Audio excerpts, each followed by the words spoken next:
भैया फोन उठाओ प्लीज। भैया कुछ गुंडे मेरे पीछे पड़े हुए हैं। Hello hello. ये लगे।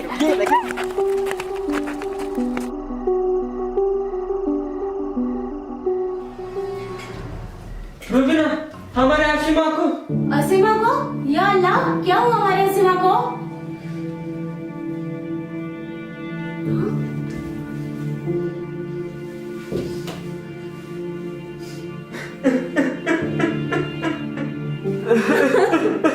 या अल्लाह, ये क्या हो गया हमारे असीमा के साथ?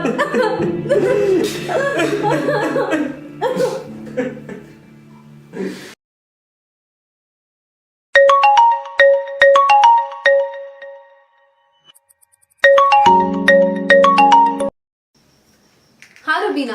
हेलो नमिता, ते हमारे असीमा के साथ भी।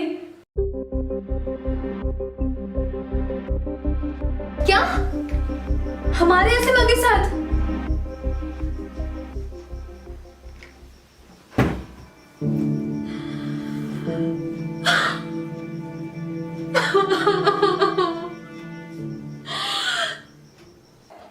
काळजी करू नका सगळे. अहो, यावर्षी सगळं व्यवस्थित होणार आहे. मी याची सगळी जबाबदारी माझ्या एका विश्वासू माणसाला. मी निश्चिंत राहा, सगळं नीट होईल. ओके. देशमुख, एका अत्यंत महत्वाच्या कामासाठी तुम्हाला मी आज इथे बोलवले. पक्ष तुमच्यावर फार मोठी जबाबदारी देणार आहे देशमुख. यंदाच्या आमदारकीला तुमच्या सीट सोबत जिल्ह्यातल्या इतर 4ही सीट मिळवण्यासाठी आम्ही तुमच्या नावाचा आग्रह धरलाय. आणि हो, या 4ही सीट जिंकण्यासाठी आम्ही पक्षश्रेष्ठींना ग्वाही सुद्धा दिली आहे. साहेब, तुमच्या विश्वासाला तडा जाऊन नाही देणार. तुमचे आशीर्वाद असतील तर यंदा तालुक्यात आपल्याच पक्षाचा गुलाल उधळेल. अशा जबाबदारीने निवडणूक लढवा. पक्ष तुमच्या पाठीशी आहे. साहेब, तुम्ही आमच्या अशाच पाठीशी उभे राहा. तर मग निघावं का आम्ही? ठीक आहे. नमस्कार. नमस्कार. होय साहेब, अहो तुम्ही काळजीच करू नका. तुमच्या विश्वासाला तडा नाही जाऊ देणार. अहो, तुमचे आशीर्वाद असतील तर यंदा तालुक्यात आपल्याच पक्षाचा गुलाल उधळेल. हो हो, काळजीच करू नका. हो, पाहिलेत मोहिते, मंत्री साहेबांचा आमच्यावरचा विश्वास. आता वेळ न दवडता लावा आपल्या कार्यकर्त्यांना कामाला. साहेब, कार्यकर्ते जोमातच आहेत.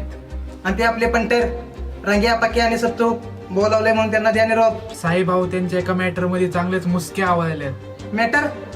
कसला मॅटर? साहेब, पुरीचा मॅटर. हे सगळं नेमकं आता इलेक्शनच्या तोंडावर व्हायचं होतं का मोहिते? त्या मायला मोहिते, एक काम करा, आपल्या काला कुठला पाठवून सोडून घ्या त्यांना. या इलेक्शन मध्ये आपण कसली रिस्क घेऊ शकत नाही. साहेब, FIR झाली हो. उद्याच कोर्टामध्ये हजेरी पण आहे. तसं ज्या स्टेशन मध्ये त्यांना ठेवलंय ना, तिथं आपले कार्यकर्ते. तुम्ही बोललात तर बरं होईल. लावा फोन.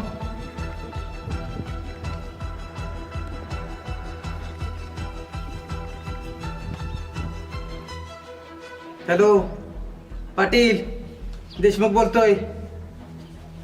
नाही म्हणलं, आमचं 3 कार्यकर्ते तुमच्या सेवेला आहेत.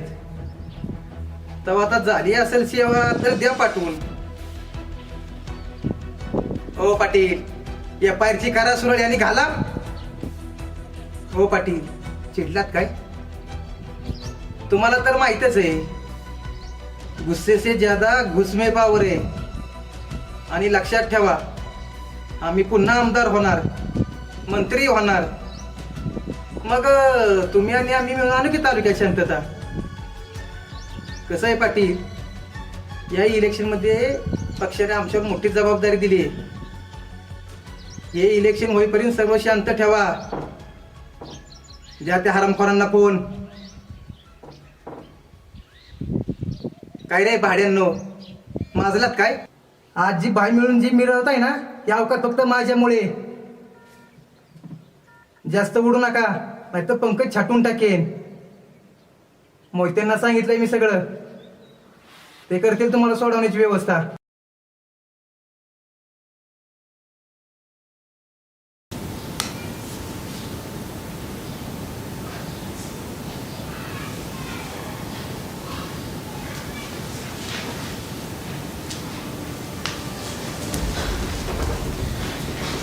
रुबीना, नमिता काय झालं? तुम्ही एवढ्या घाबरलेले का दिसताय? मला सांग रुबीना, काय झालं ते? ते रंग्या आणि बक्या त्या हरामखोरांनी खूप खाऊ दिले. आज मी ह्यांचं एक खाऊन 2 तुकड़ेच करतो. आशिमा, जिन लोगों ने तुम्हारी ये हालत की है उन लोगों को मैं आज खत्म ही कर दूंगा. नाही फिरोज नाही, त्यांना असं मारून काहीच नाही हासिल होणार. त्यांना एवढं सोपं मरण नाही द्यायचं. तर त्यांनी मरणाची भीक मागितली पाहिजे आणि ती वेळ येईल. अरे ताई, त्यांची एवढी मज्जत? आज तर त्यांनी हद्दच पार केली. आज त्यांनी तुमच्यावरही हात टाकला. मैं उनको तो क्या आंखें निकाल दूंगा. नाही फिरोज, थांब तू, ऐक माझं. ताई, फिरोज म्हणतोय ते पटतंय मलाही. अगं अशा पद्धतीने आपण नाही मुकाबला करू शकत त्यांच्याशी. तू आमच्यासाठी किती केलंय आणि असीमासाठी सुद्धा. आणि तुला काही झालं तर? अगं जेव्हा आमचा समाज आमच्या मदतीसाठी आला नाही तेव्हा तू आम्हाला मदत केली. आणि तुला काही झालं तर आम्ही स्वतःला माफ नाही करू शकणार. नाही रुबीना नाही, मला हे धाडस करावंच लागेल. अगं आपल्याला हे धाडस करावंच लागेल. आणि हे सगळं मी फक्त असीमाचा बदला घेण्यासाठी नाही करत आहे, तर हे सगळं मी स्वतःचा बदला घेण्यासाठी देखील करतेय. समाजातल्या त्या मुलींसाठी करतेय ज्यांच्यावर कधी असे प्रसंग ओढवलेत, आणि त्या मुलींसाठी देखील ज्या कधी या गिधड्यांच्या हाती सापडू नयेत म्हणून. खरंय तुझं ताई, असा न्याय झाला पाहिजे की असा घाणेरडा विचार करताना सुद्धा या हरामखोरांना भीती वाटली पाहिजे. अरे पण अशा पद्धतीने तुम्ही तुमचा जीव धोक्यात घालताय. तुमच्या मनात काय चालू आहे मला माहित नाही, पण ताई, उद्या तुझ्या जीवाला काय झालंच तर? मला काय झालं तर होऊ दे, पण असीमाला न्याय मिळायलाच हवा. ताई, माफ कर मला. मी क्षणभर घाबरले होते, पण आता आम्ही तुझ्या बरोबर आहोत.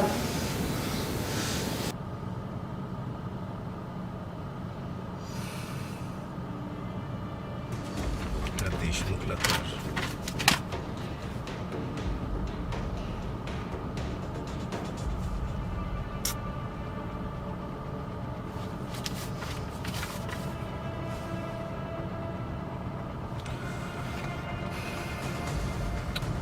जी नमस्ते सर. नहीं सर, छोटी सी बात है. कार्यकर्ताओं से छोटी सी गलती हुई है, मैं संभाल लूंगा सर. नहीं ऐसा नहीं होगा सर. मैं खुद देख रहा हूँ. शाम तक मैं आपको सब बता दूंगा सर. जय हिंद सर. जय हिंद.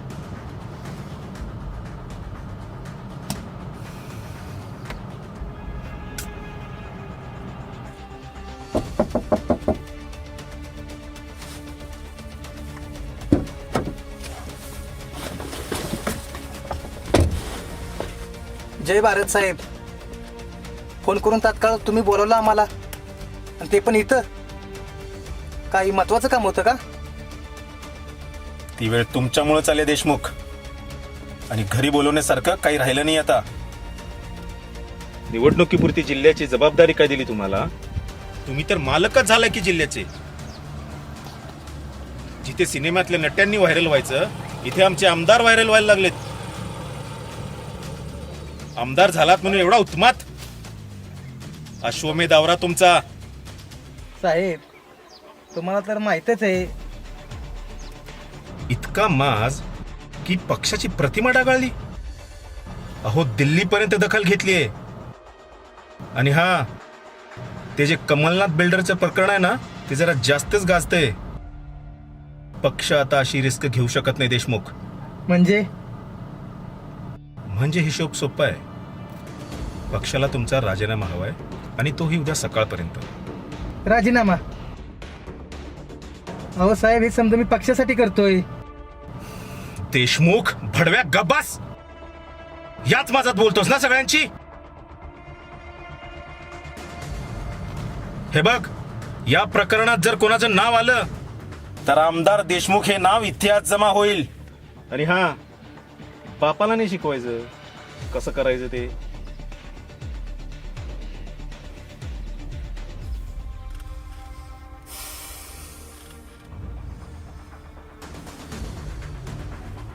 जाऊ द्या.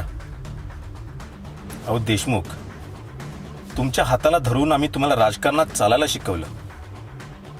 आणि मला एक गोष्ट सांगा, पाण्यात राहून मगरीशी वैर घेणं बेडकाला परवडणार आहे का? एवढं डोकं तर असेल ना त्या बेडकाला.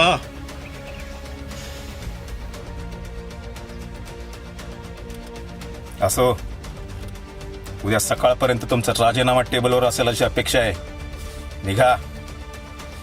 नमस्कार.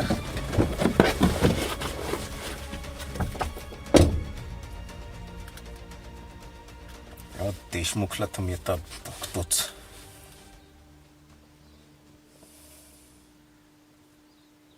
मोहिते, त्या पाटीलला फोन कर आणि ती रंग्या पाक्या सत्तू आहेत ना, त्यांचे प्रकरण बाहेर काढ म्हणून सांग.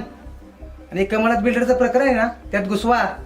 सारं खापर त्या विरोधकांवर ठोका. आमचं नाव कुठे बी येता कामा नये. अहो साहेब, पण आशाने ती पोरं आपल्या कामाची येतो. मोहिते, अरे आमदार महत्वाचे की कार्यकर्ता.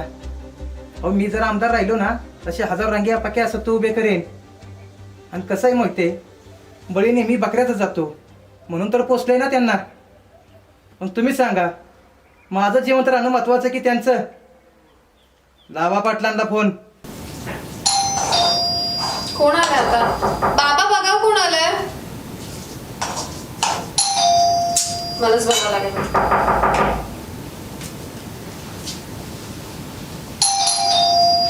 झोपलेच वाटतं बाबा.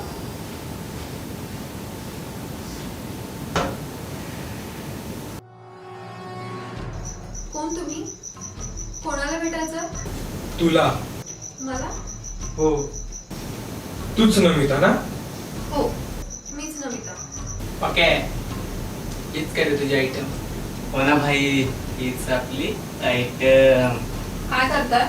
बाबा बाबा बाबा मला आधी जायचे. बाबा सोडा मला. बाबा बाबा सोडा. सोड रे माझं मुलं.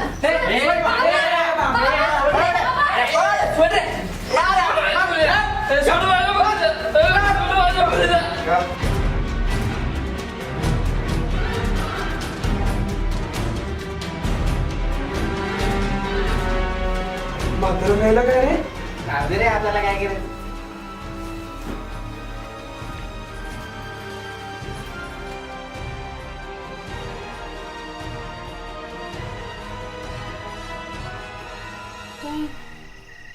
बाबा बाबा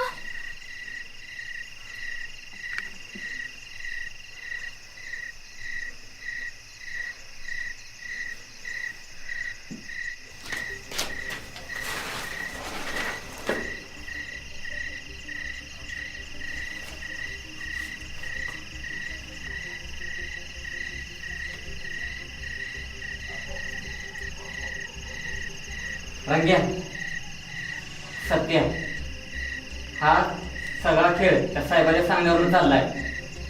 आपल्यासाठी सगळीकडे नाकेबंदी केली आणि त्या पाटलाची माणसं आपल्याला कुत्र्यासारखी शोधायला आली ती. सगळं केलं साहेबासाठी, स्वतःच रक्त सांडलं आणि आज आपल्या डोक्याला लागलं. अरे सत्या, त्या साहेबाला आपल्याला मारायला अजून एक जन्म घ्यावा लागेल. अरे रांग्या पाक्या सत्या, काय गल्लीतली टपोरी पोर नाही काय? साहेबांसाठी रक्त सांडलं, वेळ पडली ना साहेबांचं रक्त पाडू. रांग्या, काय बोलतो साहेबाचं? हो, साहेबाच वेळ आली आता ते साहेबाला देवदर्शन घडवायचे. तुमच्या माया आयला किती पिता तिकडे तिथं हा बाबा होईल त्याच्या बाबा आहे का नाही? हा बोलला रे. चल दारू घे मला दे.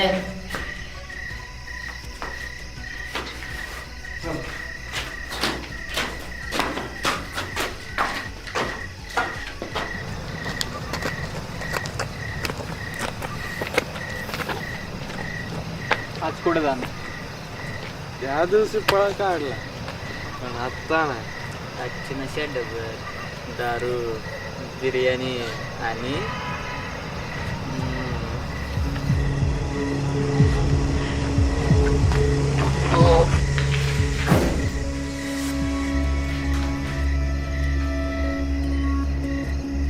नमिता तू हो नमिता, वाटलं नव्हतं ना जिचा आपण बलात्कार केला, जिची आपण आबरू लुटली ती आपल्या समोर येईल? वाटलं नव्हतं ना जिला आपण शारीरिक आणि मानसिक वेदना दिल्या ती आपल्या समोर अशी येईल? जिला बापासमोर निर्वस्त्र केले, जिच्या बाबाला मारून टाकले, वाटलं असेल ना आता तिन्ही शर्मीने आत्महत्या करावी? पण रंग्या, पक्या, सत्तू, मला परत यायचं होतं, कारण अजून न्याय बाकी आहे. आणि असे माझी काय चूक होती? तुम्ही तिच्या शरीरावर अत्याचार केले, पण घाव मात्र तिच्या मनावर झाले. तिच्या आनंदाचा, सुखाचा क्षणात चुराडा करून टाकला. काही म्हणते ना तेच बरोबर आहे. न्याय अजून बाकी आहे त्या सगळ्या मुलींसाठी ज्यांची आयुष्य तुमच्यासारख्या नराधमांमुळे बर्बाद झाली. ए नमिता, तू आपल्या काय वर्षामध्ये करायला तयार आहे, पण तू आपल्याला मारू नकोस. हो ना, आम्ही पोलिसांकडे सरेंडर होऊ, तुझ्यावर आणि तिच्यावर झालेल्या गुन्ह्याची कबुली देऊ. पण हे बघ, आम्हाला सोडून दे.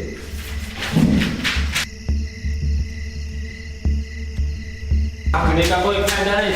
इथून बाहेर गेला तर बाहेर उभे आहेत एक खावण दोन कपडे. आम्हाला सोड तू. मागशील तेवढे पैसे देऊन तू रंग्या, इथून पुढच्या प्रत्येक श्वासाची किंमत तुला मोजावी लागेल. तू म्हणशील ते करू. ठीक आहे फिरोज, हात सोड त्यांचे.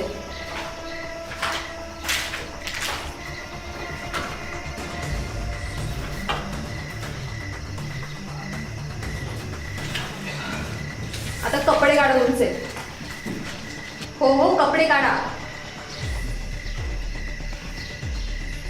फक्त शर्टच नाही, पॅन्ट पण काढा.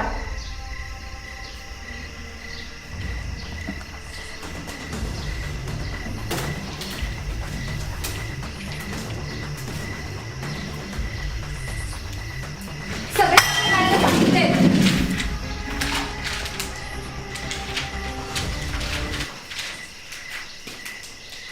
लाज वाटते?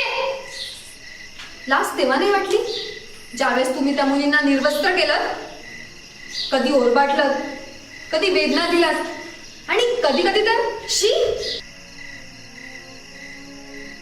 आणि या सगळ्यात वाटतो तुम्हाला पुरुषार्थ? हाच का तुमचा मर्दपणा? सर्वत्र तुमच्यासारखी गिधाडं बसलेली असतातच, म्हणून मुली मोकळेपणाने या समाजात वावरू फिरू शकत नाहीत. अरे सतत मनावर चांगल्या वाईटाचं दडपण, किती तुमची वासना आणि किती तुमची भूक. मुली केवळ शारीरिक सुखाचं साधन म्हणून बघतात. वैश्य पद्धतीने रेप करता, ऍसिड फेकतात. तिचं शरीर भोगण्यासाठी किती यातना दिल्या जातात आणि कधी कधी तर तिला जिवंत जाळलंही जातं, नाही तर मारून टाकलं जातं. हा तुमचा पुरुषार्थ? कधी विचार केलाय त्या मुलींचा, त्यांच्यावर झालेल्या अत्याचारांचा? अरे एक लहान जीव, त्याला ह्या जगात काय चांगलं काय वाईट हेही माहीत नसतं. अशा जीवाला पाहूनही तुमची इच्छा उत्पत्तीत होते. हा तुमचा पुरुषार्थ? मुलीच्या चेहऱ्यावर ऍसिड फेकून तुम्ही तिची ओळख पुसून टाकतात, तिच्या अस्तित्वाचा, तिच्या स्वप्नांचा क्षणात चुराडा करून टाकतात. नंतर ती तिचा चेहरा आरशात बघायला सुद्धा घाबरते. कधी विचार केलाय त्या मुलींचा? अरे रात्रीच्या त्या भीतीने झोपूही शकत नसतील, त्यांच्या त्या किंकाळ्या सतत त्यांच्या कानात ऐकू येतात. हा तुमचा पुरुषार्थ? हा तुमचा मर्दपणा? शी. अरे मग चुकतंय कुठे? छोटे कपडे घातले म्हणून बलात्कार झालेल्या त्या मुलींचं, की बुरखा घालूनही तुमच्यासारख्यांना आम्हाला उपभोगणारी इच्छा होणाऱ्या माणसांचं? अरे अजून किती पांघरुणं घ्यायची, किती स्वतःला झाकायचं की तुमच्यासारख्यांना आम्हाला उपभोगण्याची इच्छा होणार नाही? नाही, या सगळ्यामध्ये एकच चुकतंय. या सगळ्यामध्ये न्याय होणे गरजेचे आहे. आणि आज असा न्याय होईल की असं कृत्य करण्याआधी 100 वेळा विचार करेल तो माणूस. ज्या गोष्टीचं तुम्हाला पुरुषार्थ वाटतं ना, आज आज तीच गोष्ट तुमच्याकडून हिरवली घेतली जाणार आहे. आणि या बुरख्याची जरूरत आम्हाला नाही आता, तर ती तुम्हाला लागणार आहे समाजात वावरताना. फिरोज,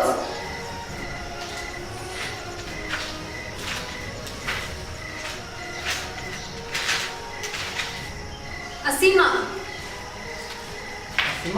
हो, असीमा. स्त्रीला संधी न समजता जबाबदारी समजायला पाहिजे. जशा तुमच्या आई बहिणी आहेत ना, तशा त्या स्त्रियाही कोणाची तरी आई बहिणी आहेत, हे लक्षात ठेवायला पाहिजे. तुम्ही तर माझ्या आबरूटून आयुष्य बरबाद केलंच, पण त्या स्त्रियांचं आयुष्य आता मी बरबाद नाही होऊ देणार. तुम्हाला ही चुकीची शिक्षा मिळायलाच हवी आणि ती आयुष्यभर लक्षात